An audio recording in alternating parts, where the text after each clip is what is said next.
Coach Prme is a competitor and competes at everything that he does. He's the type of competitor that when you think you've outworked him, he's going to show you he ain't done just yet.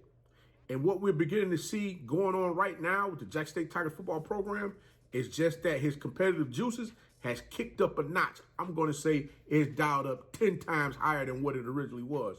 And the mindset that he's trying to instill into his players is the same.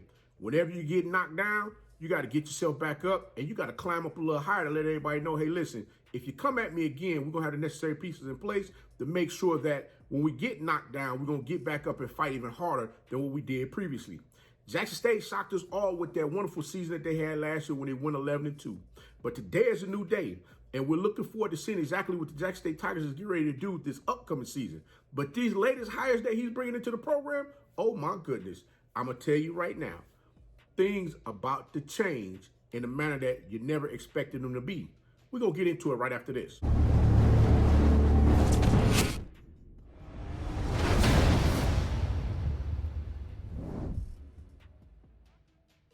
You know it's your favorite coach back at it again. 10 toes down, about to tell you how it all went down.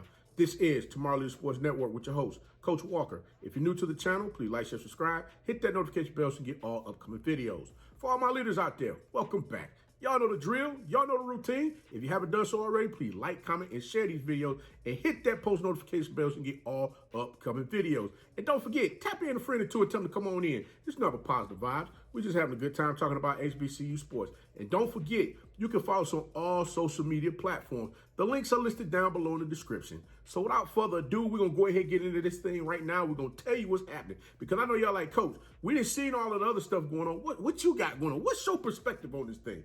Well, I'm going to tell you this.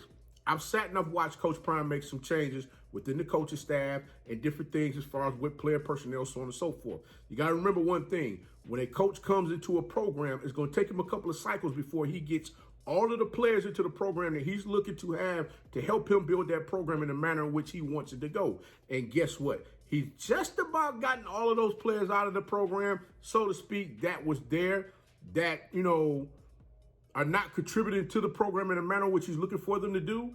But those that are there that decided, hey, I'm riding with Coach Prme, I'm going to do what I need to do, those guys are still with the team, and they're doing everything that they need to do. And I'm going to tell you, after that Celebration Bowl loss, it got the clicking up there in the head like, you know what, we got to make some changes. Because Jackson State was able to enjoy a lot of success during that time. They were able to start recruiting bigger name players. They was getting more 3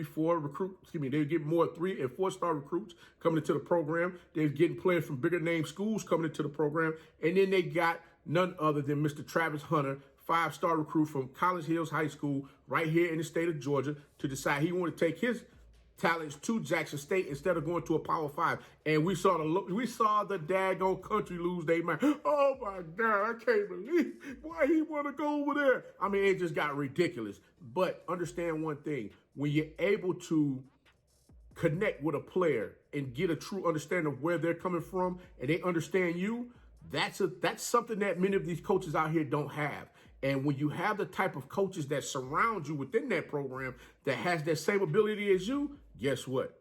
It makes for a beautiful thing. And I believe what's going to happen right now, we're about to see some things really start to turn up just a little bit more. Because not to mention, when you saw Coach Saban make the comments that he made, we understand the fact that he used Jackson State to springboard the idea to his boosters to let them know, hey, listen, guys, we're going to need a couple more extra dollars so that we can get these players in here in this program now, because they're taking their talents elsewhere. And look, we can't be sitting around losing players to no daggone HBCUs, or better yet, we can't keep losing our players to these other colleges that would normally be here because they got the NIL money to do the things that they need to do.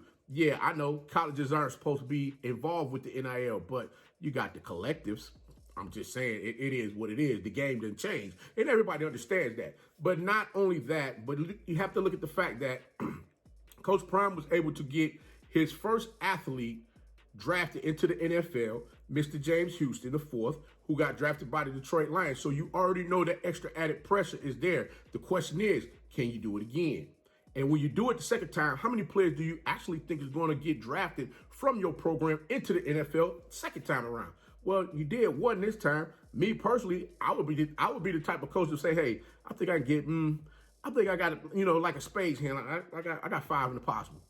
We've heard Coach Prime tell us the numbers of the players that he think should get drafted to the NFL. And, a lot of those players, they were drafted, to the NFL. Well, not necessarily drafted, but they had undrafted free agency contracts in which they were signed, and then a couple of them were cut from the programs. Well, guess what? Now he's trying to make sure that he have them in position where that doesn't happen. And as I stated before, in order for something like that to happen, these 2 gentlemen that's coming into the program is a necessity.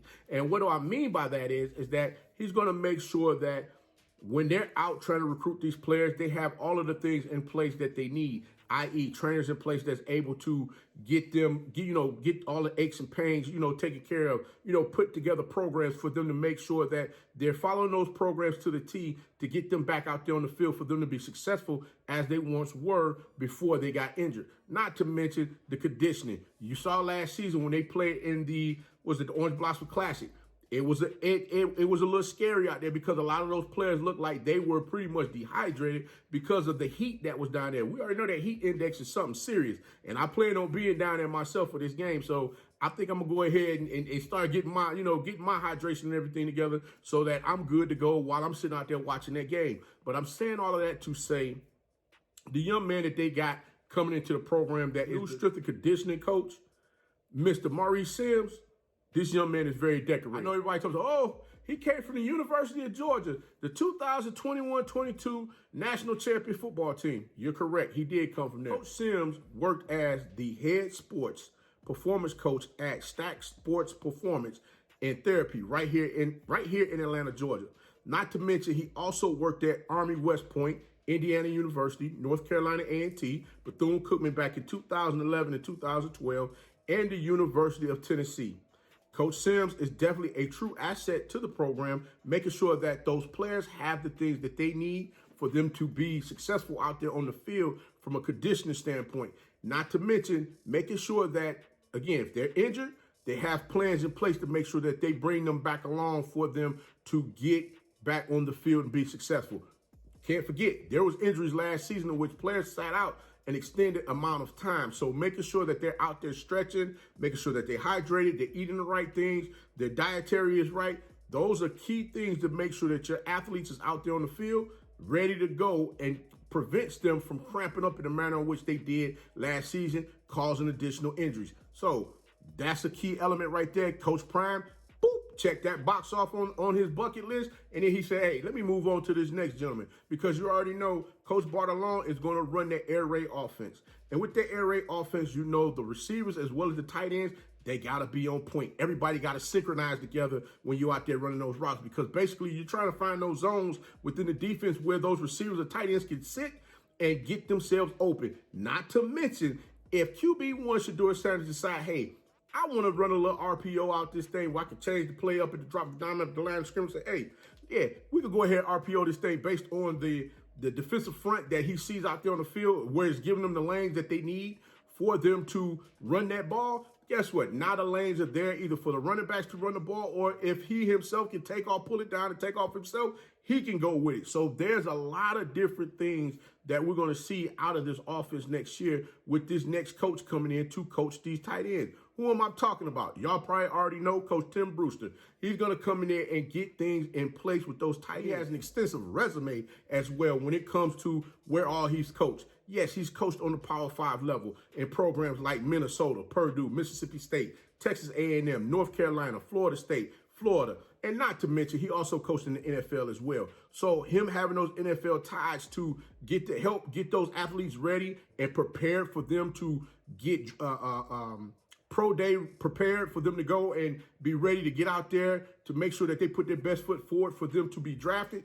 That's what you want in your program. You want to make sure you have all of the necessary things in place that's going to put your players in the best position. And that's what Coach Prime looked to be doing right now over at Jackson State, bringing in these coaches that's going to help these players get to where they're trying to get to. If you have all of the measurables and you have the talent to do the things that a lot of these coaches, they're coming in there saying, hey, listen, coach, we like this kid, this kid, this kid. If this kid can do this, and this, we're going to go ahead and take a look at him. We're looking to bring him in and check him out. So guess what? Now you got a coach there that has actually seen All of these things being done and has an understanding of what these, what these organizations, the NFL organizations are looking for. So now they can get that handled.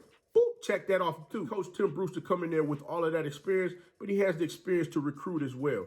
And when it comes down to recruiting, we've already seen that, you have some HBCU universities, they've been able to get those linemen, them trench monsters out there to really get after it on the field and raise that havoc down in them trenches.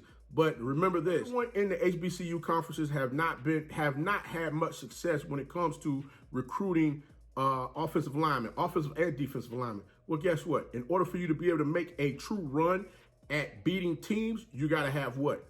Offensive and defensive linemen. And that's something that they understand as well. Everybody throws the word depth around, and depth is really from the depth chart as far as the number of players that you have at each position.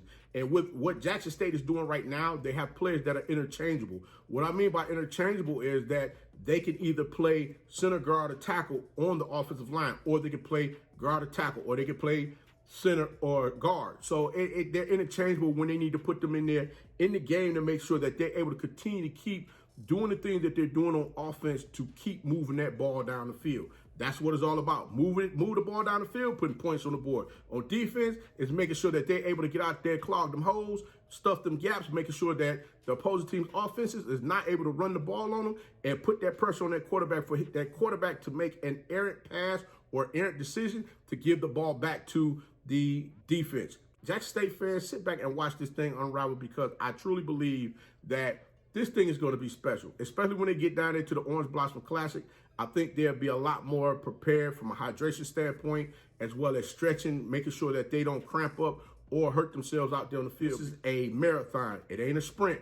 This is not a sprint this year. And not to mention, this first game, depending upon how it goes, depends on who either is going to go to the playoffs or who's going to go play in the Celebration Bowl. Coach Prme is looking to build the program to a powerhouse, which is going to be able to compete on all levels.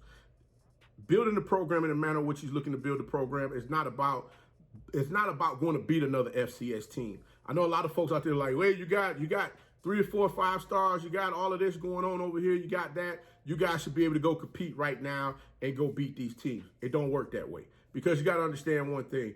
Those teams that they're looking to go play in the FCS, in the higher FCS conferences, they have players that's 3 and 4 stacked behind one another, as well as interchangeable, that can go out there and punch a team in their mouth without even really having to do much of anything. Because you know why? If they go ahead and bust up a player or two on your offense, guess what? Now you have players coming out there that don't have the experience to get out there on the field and do much of anything. And guess who's going to get hurt? Your running backs and your quarterbacks.